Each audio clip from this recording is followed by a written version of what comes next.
And the hum of motorcycles was the only sound you could hear at a tribute in Fort Washington today as hundreds of bikers gathered to pay their respects to the fallen. CTV's Stephen Graves has the story. They came from all over the country. We're from Florida. I'm West Haven, Connecticut.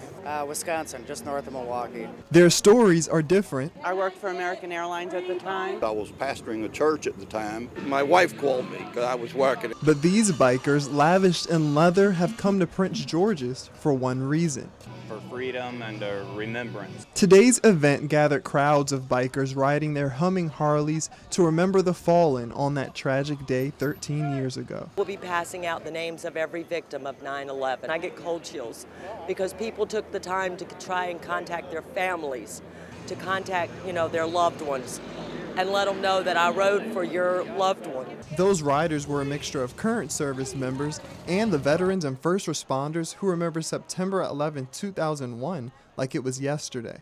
It looked like the Twilight Zone. It was just black ash. It was all blacked out.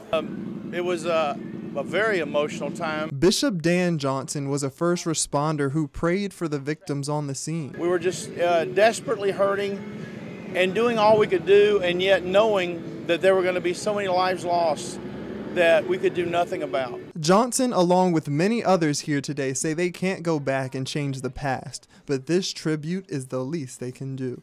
We will always honor those who dedicate their lives to our country. Now, this is the special area where all the veterans and first responders have parked their bikes, and by the end of the day today, they will have all converged in D.C. in remembrance of the first responders who passed away, as well as the victims. In Fort Washington, I'm Stephen Graves, CTV News.